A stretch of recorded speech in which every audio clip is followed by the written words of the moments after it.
Professor Bacelar, muito obrigada por ter vindo ao programa História. Prazer é todo meu.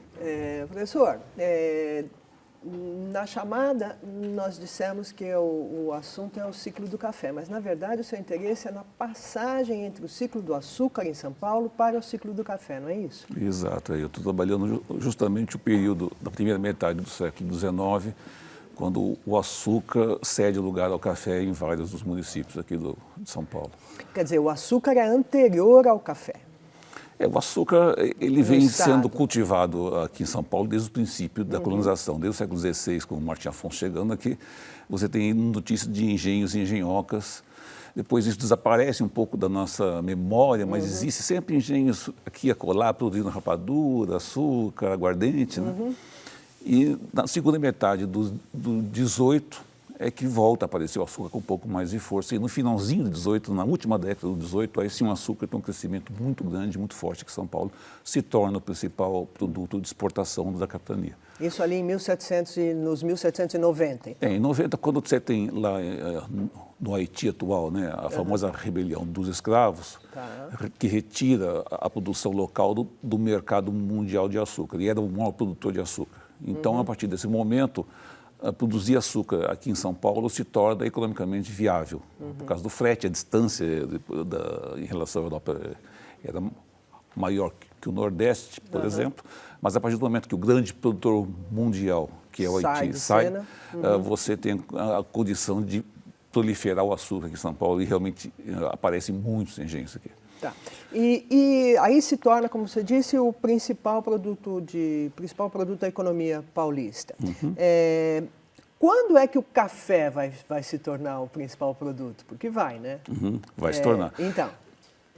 O marco que a historiografia toma é baseado num estudo da professora Maria Teresa Petroni, que detectou que em 1848 é o primeiro ano em que, na pauta de exportação da então província de São Paulo, o café ultrapassa em valor a exportação do açúcar. Significando, então, que durante todo esse período, da segunda metade do século XVIII até o final da primeira metade, houve o convívio depois também, provavelmente.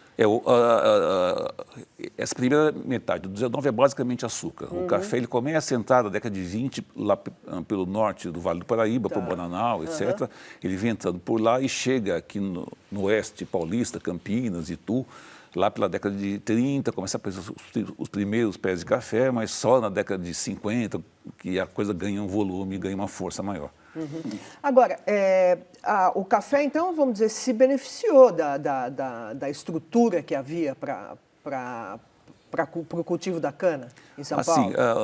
É justamente isso o objeto da minha análise do meu mestrado, já de muitos anos atrás, em que eu constato que nos municípios onde já havia o açúcar, as famílias que detêm esses engenhos introduzem pouco a pouco o café dentro do próprio engenho. Quer dizer, você mantém a estrutura de produção de açúcar, você mantém o engenho, mantém os canaviais, mas começa a aproveitar trechos da terra ociosa para plantar os primeiros talhões de café.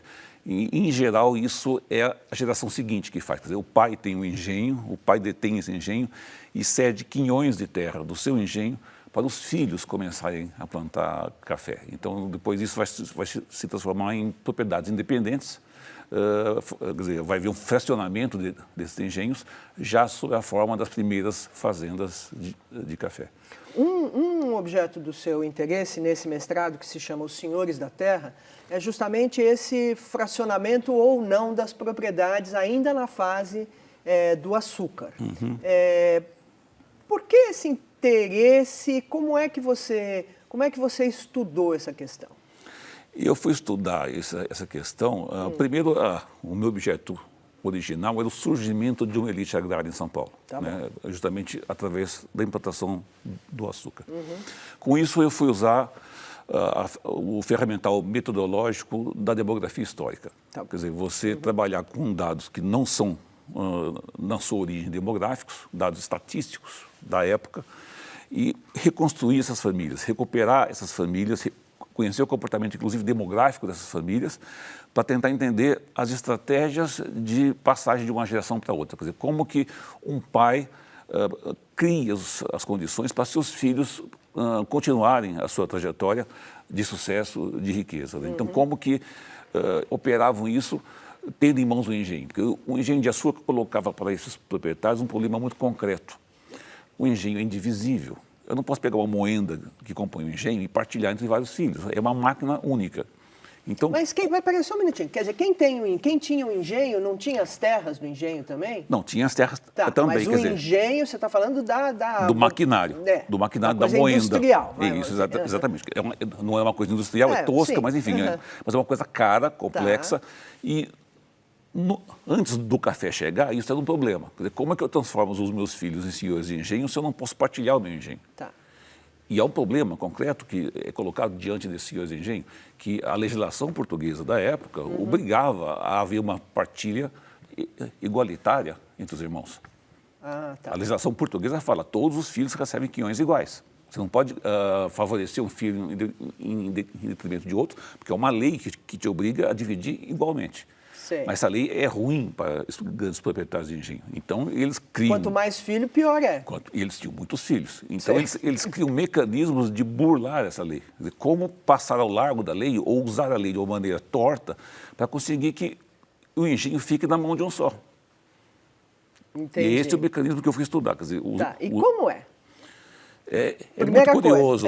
Tá muito bom. curioso. Por exemplo, essa semana, inclusive, eu estava analisando um caso de um dos maiores senhores de engenho lá do município de Itu, que é o Antônio de Barros Penteado, que no testamento ele deixa explícito e ao arrepio da lei daquele momento, ele fala, eu quero que se encontre uma fórmula de deixar o meu engenho nas mãos do meu filho homem mais hábil, mais capaz. Tá bom. Ele não fala qual é o filho, mas ele deixa a fórmula. Ele fala, eu quero que você invente. E aí você acompanha o inventário dele e você descobre isso. Quer dizer, um dos filhos fica com o engenho e fica devendo os quinhões dos irmãos. Quer dizer, ele faz forma uma dívida. Todos ficam devedores dele, credores dele, na realidade. Então, ele fica com o engenho paterno e fala, eu devo tanto para meu irmão X, devo tanto para meu irmão... Quer dizer, os outros irmãos não recebem, na verdade, ficam com dívidas pendentes, que eu suponho... Eu estou estudando ainda, não consegui avançar mais além, mas eu suponho que depois ele consiga pagar esses irmãos dos quinhões que eles teriam de direito. Agora, onde que você está estudando isso? Usando que documentos?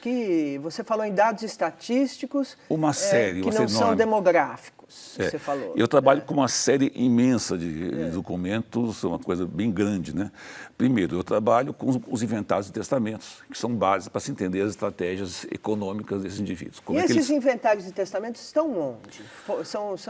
Uma parte... está no Arquivo Público do Estado, a maior parte se encontra no arquivo do Tribunal de Justiça aqui de São Paulo. Tá bom. Então esses documentos existem, não foram perdidos? Em parte. Não, em parte se perde, nunca se preserva tudo. Né? Então, alguma coisa, principalmente no século XVIII, por exemplo, você encontra alguns inventários de testamentos, outros você não acha, talvez esteja em outros municípios, a gente tem que buscar um pouco, faz parte do métier do historiador, garimpar, descobrir onde que se arquivou aquilo que você sabe que existia, se é que não jogaram fora. Isso é aula divertida, garimpar, a gente fica meio aflito, mas se diverte ao mesmo tempo. Tá bom, então você estou, primeiro corpus, vamos dizer, são inventários... São inventários de testamentos. O segundo corpus são os recenseamentos coloniais, as chamadas listas nominativas. O que são essas listas Que é uma coleção de verdadeiros recenseamentos que foram feitos entre 1765, quando começa o governo do Morgado de Mateus, até aproximadamente 1836. Sei. É o levantamento de indivíduo por indivíduo, domicílio por domicílio, ano a ano. É a única coleção que existe no mundo, desde o começo para esse período. E aí é por nome, quer dizer, cada pessoa... Inclusive os escravos. Nossa, então você permite que você acompanhe nominalmente os indivíduos e o seu domicílio por 30, 40, 50 anos. Ou por mais de uma geração. Você consegue acompanhar até 3 gerações facilmente. Ou seja, eu consigo pegar um pai, depois os seus filhos instalados nos seus domicílios e às vezes os netos. E aí é por isso que você sabe que esse pai deixou esse testamento, dizendo que quer deixar para o filho mais hábil. Aí você está usando os dois conjuntos de documentos. Exato, porque o cerne da minha investigação é o cruzamento nominativo. Quer dizer, eu tenho bancos de dados nominativos, né? Onde eu cruzo, eu descubro que eu tenho o inventário desse indivíduo, eu tenho ele na lista nominativa, e eu tenho outras fontes, que é o terceiro grande corpus documental com que eu trabalho, que são os registros paroquiais, os registros de batismo, casamento e óbito de livres e de escravos. Que é uma série imensa, que no caso de Itu vem da última década, do 17, e eu componho até 1890. E a igreja guarda isso? A igreja guardou isso? Guarda, e a parte considerável desses registros, hoje em dia nós temos o favor de encontrar isso disponível na internet em formato digital. No site dos Mormons. A Igreja Mormon tem uma política de preservar qualquer documento nominativo que exista no mundo por uma questão de fé.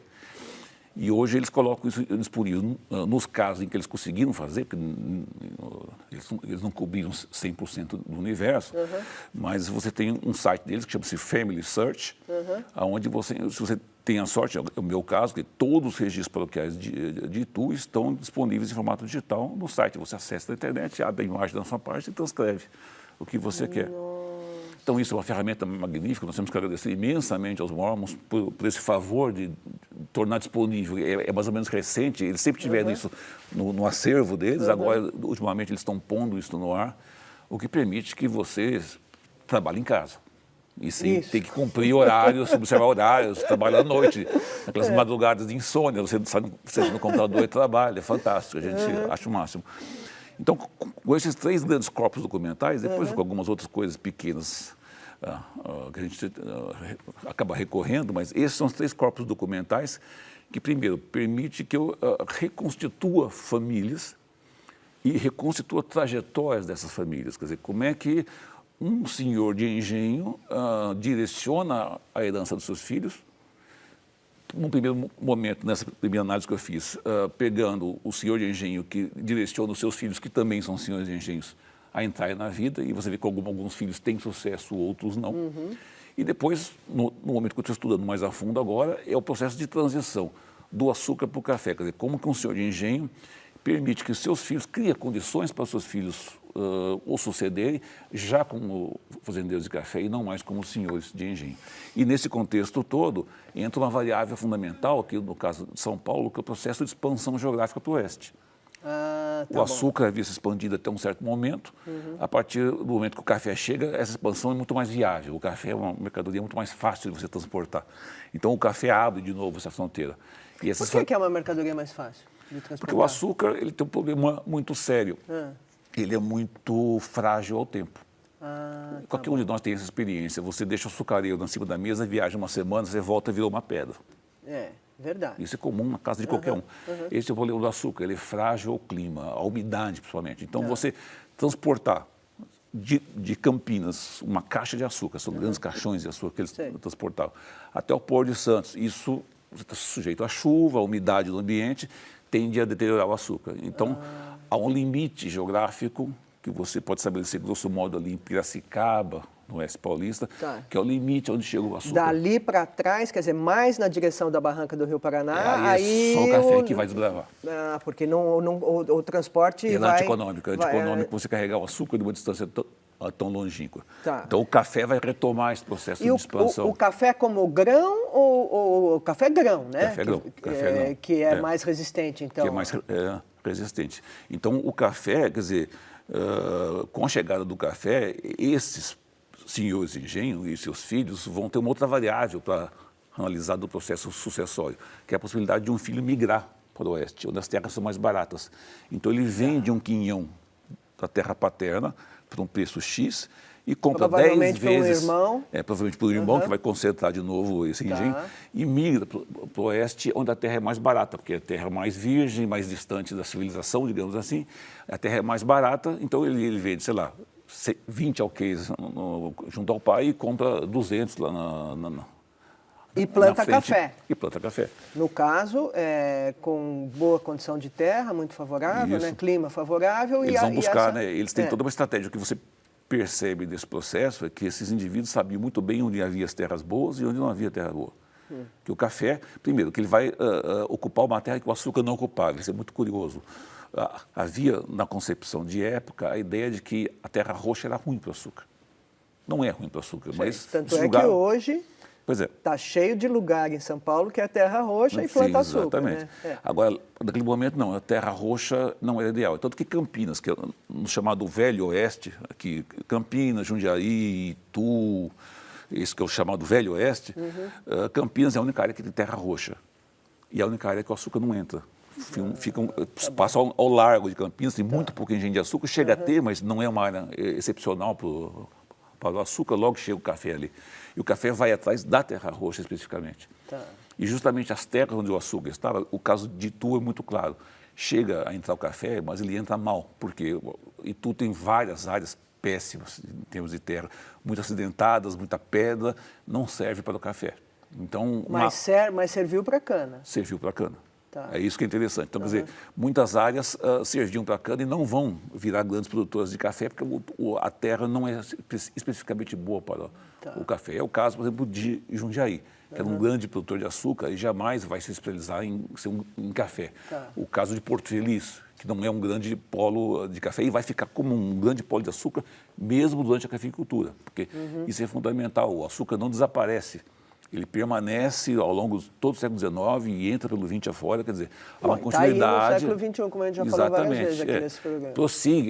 Prossegue essa produção açucareira durante todo esse tempo. Ele não acaba por causa do café, porque, grosso modo, o açúcar não é concorrente no mesmo espaço geográfico. Ele ocupa terras distintas. Né? Então, você tem os engenhos de café que já em direção a finais do XIX se transformam em usinas centrais, coisas assim mais grandiosas, mais modernas, mais industriais de produção de açúcar, mas jamais concorrendo na ocupação do território com o café. O café vai ocupar outras áreas e vai migrar rapidamente para o oeste, porque ele esgota muito rapidamente a terra. Né? Então, você vai migrando cada vez mais longe com esse café. Quer dizer que vamos dizer assim, um dos motivos da ocupação do Oeste Paulista está relacionado com a preservação da riqueza dessas famílias, como uma estratégia de manter o sucesso econômico dessas famílias que originalmente estavam ligadas à cana, então, ao engenho. A gente detecta, por exemplo, os filhos dos senhores de engenho abrindo fazendas em Piracicaba, em Rio Claro, depois começa a ir para Jaú, mais para frente a região de Ribeirão Preto, a Mogiana toda, quer dizer, é uma progressiva migração dessas famílias. Alguns representantes ficam em Itu, mas a grande maioria migra para o oeste porque vai buscar oportunidade naquela região. E é um processo que se repete continuamente, quase que até hoje. Quer dizer, você tem hoje famílias aqui do Sudeste instalando lá na Amazônia. Isso continua, né? É um processo de você buscar terras novas para dar conta da filharada que você tem. Hoje em dia é menos, hoje em dia você tem poucos filhos. Ano passado você tem famílias aí que têm 10, 15 filhos, os casos extremos, você tem que ter uma estratégia para instalar esses filhos, para manter esses filhos dentro do mesmo padrão, quer dizer, como elite que o pai era. Né? Então as famílias tinham que desenvolver estratégias mesmo. Pelo que eu li no seu livro, lá no século XVIII ainda,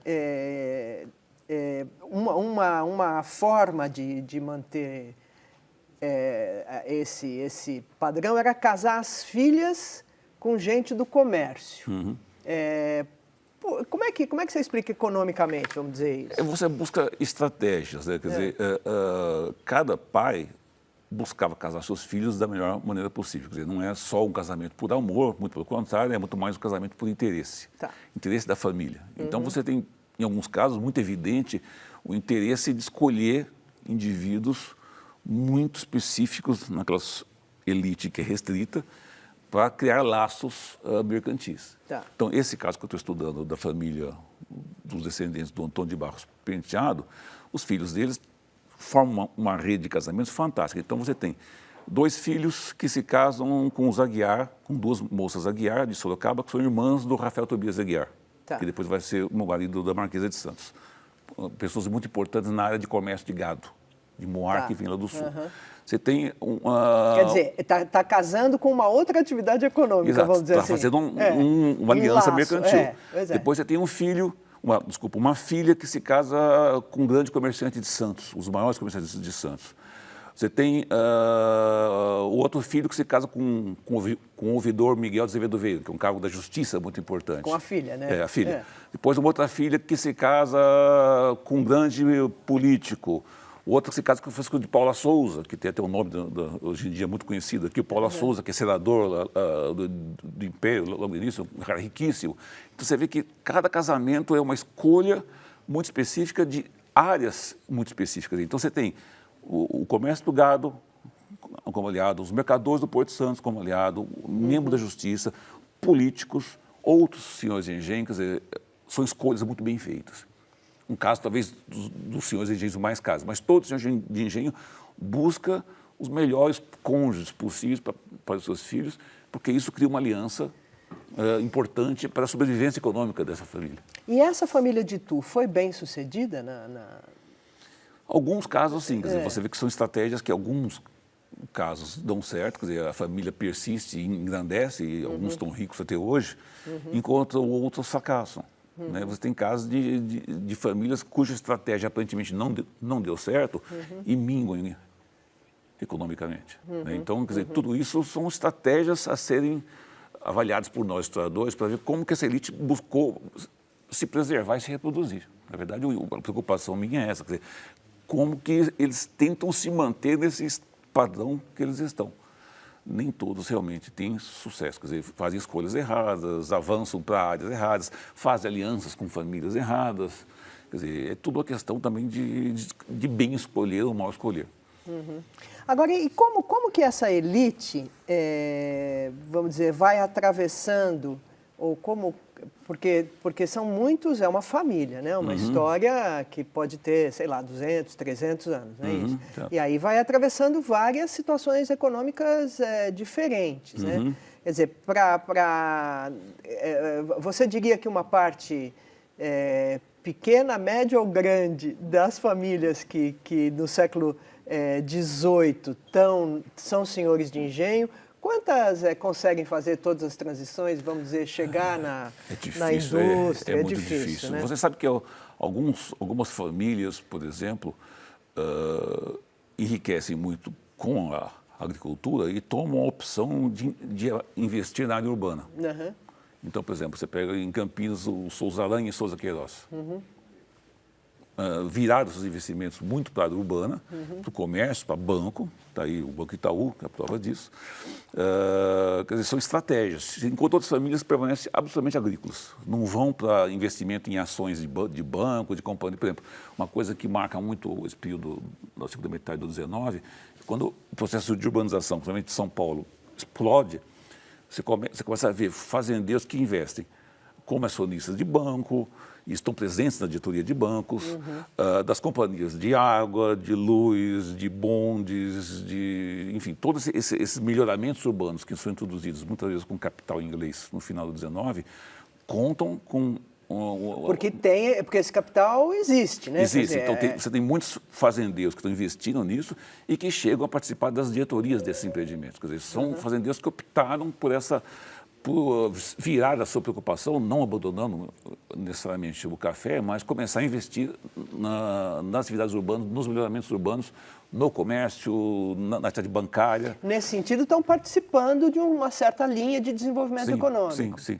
Enquanto alguns outros ramos, você percebe claramente que são mais distantes desse tipo de atividade. Quer dizer, se preocupam mais com a área agrícola, investem nessa expansão geográfica, em abrir mais fazendas, do que investir na área bancária, na área mercantil. Né? São estratégias distintas. Alguns desses ramos de agrícolas estão até hoje por aí com fazendas. Agora, essas famílias vão se multiplicando, quer dizer, muitos filhos é uma genealógica que vai abrindo.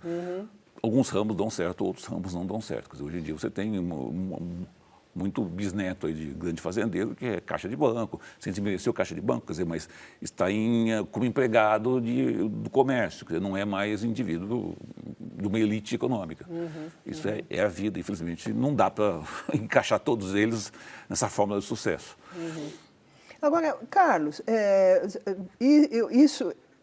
esse tipo de estudo, você falou que é demografia histórica e é também história da família. Que lugar na historiografia hoje vamos dizer, essas especialidades ou essas linhas de pesquisa ocupam? Olha, você teve esses dois ramos de especialidades se desenvolveram a partir da década de 60 na Europa. Né? A demografia histórica ela surgiu em função de uma constatação de declínio demográfico europeu após a Segunda Guerra Mundial. Então, alguns pesquisadores, por exemplo, na França, resolveram analisar as origens históricas desse declínio da população. E é uma coisa que aflige a Europa até hoje. Quer dizer, a população europeia está caindo cada vez mais. Tá. E tem que recorrer à imigração externa, não é por outra questão, mas para suprir a falta de gente. Né? São populações envelhecidas. Né? Então, surgiu daí. E a demografia histórica trabalha com esses dados, principalmente com os registros paroquiais, para reconstituir a demografia dessa população do passado, retrospectivamente. Você consegue fazer isso para o 19, para o 18, e na Europa você faz para o 16, para o 15, é fantástico. E permite você entender o comportamento demográfico desses indivíduos, dessas populações, e entender, portanto, as estratégias de vida que essa demografia provoca. Então, se uma fecundidade é alta, se uma fecundidade é baixa, isso altera estratégias de herança de uma família. Você tem muito filho ou pouco filho, isso faz muita diferença. Tá. Né? Permite que você entre por todo um caminho de análise de mentalidades. Por exemplo, quando a demografia histórica detecta taxas de mortalidade muito altas, esperanças de vida muito baixas. Por exemplo, você sabe que uma população do século XVIII no Brasil, ou mesmo na Europa, tinha uma esperança média de vida de 36 anos. É pouco. Quer dizer, se você passasse de 36 anos de idade, você estava já está no lucro. O que é uma coisa muito diferente dos nossos 70 e poucos anos de hoje. Pois é. O que significa que o conviver de gerações, por exemplo, é uma coisa absolutamente inédita hoje em dia. Quer dizer, você conviver com avô é uma coisa comum da população de hoje e não era comum no passado. Porque os avós já tinham morrido há muito tempo quando você nascia. E isso tem um impacto, então, na transmissão do pensamento. Claro, no modo de viver. Quer dizer, hoje em dia, você deixar seu filho com a avó, quando você vai no cinema, é uma coisa... Antigamente não tinha cinema, quer dizer, mas você não tinha essa convivência com a avó, você não tinha como, sabe, você conhecer o avô, ou escutar as coisas do avô, aprender... O avô era mais um quadro na parede. Exatamente. Quer dizer, então, a demografia histórica permite que você entre análise das atitudes, dos comportamentos, coisa fantástica. E mais do que isso, ela permite que você faça a mesma coisa para aqueles segmentos da sociedade que normalmente não têm voz. Então, eu posso analisar o comportamento demográfico de escravos e entender como que se estrutura a vida desse escravo. Então, por exemplo, casando a demografia histórica com a história da família, a gente pôde detectar no Brasil, que ao contrário do que uma historiografia mais clássica dizia, que a vida na senzala não é uma vida de desarranjo, tem uma ideia de que é uma devassidão. Uma devassidão, todo mundo, ninguém é de ninguém, todo mundo é de todo mundo, e não, você percebe que há casamentos dentro da senzala, há convivência de gerações dentro da senzala, há o compadrio muito importante, quer dizer, a escolha dos padrinhos no batismo dos filhos é fundamental dentro de uma senzala para montar as redes de apoio, de aliança, quer dizer, mostrando que a senzala é uma coisa muito mais organizada do que a historiografia mais clássica dizia. A demografia histórica que abriu as portas para isso, mostrando que sim, há casamentos, mas há padrões diferenciados de casamentos. Há regiões como São Paulo, onde se casava mais escravos na senzala do que no estado do Rio de Janeiro, na província do Rio de Janeiro. E então, por que seria? Isso? São estratégias dos senhores, o que nos permite a discutir, por exemplo, como se dá o embate entre senhores e seus escravos. Alguns acham, por exemplo, que o casamento é uma conquista do escravo. Outros acham que o casamento é uma concessão senhorial. Entendi. São duas questões importantíssimas nesse debate sobre o papel do escravo, a liberdade ou menos liberdade que ele tinha dentro da escravidão. Quer dizer, a demografia histórica que abriu esta porta ao mostrar assim, o casamento existe. Então, derrubou aquelas velhas questões da historiografia. Agora, o que é esse casamento? Qual é a importância desse casamento e como o senhor via esse casamento? Do mesmo modo, como ele vê o batismo. Por exemplo, eu pego um senhor de engenho em que todos os filhos dos escravos que nascem na senzala dele têm nomes gregos. Jura? Aristóteles, Platão e não sei o quê, vai uns nomes mais curiosos. Aí você fala, mas é possível que o escravo escolhesse esses nomes? Não, porque é o dedo do senhor ou o dedo do padre, não sei quem é. Quer dizer, então você começa a poder analisar como é que se dá essa interação política entre senhores e escravos. Então, a demografia histórica, ela teve essa importância de abrir as portas para essa população que normalmente não tem voz porque não deixa documentos escritos. os pobres, esse enorme segmento de despossuídos do nosso passado, e os escravos, não deixam registros. Mas com esse tipo de análise, permite que você dê voz a eles, o que é fantástico. São pistas, né? E aí você trabalha com a história da família entrelaçada. Quer dizer, esses dados permitem que você reconstrua famílias e entenda as estratégias que essas famílias tinham de vida. Quer dizer, tanto em relação ao patrimônio, mas as famílias possuídas não tinham patrimônio, mas tinha alguma coisa. Tinha uma terra onde ocupavam. Como é que fazia isso? Como é que é o casamento de pequenos camponeses? Nós não sabemos até hoje.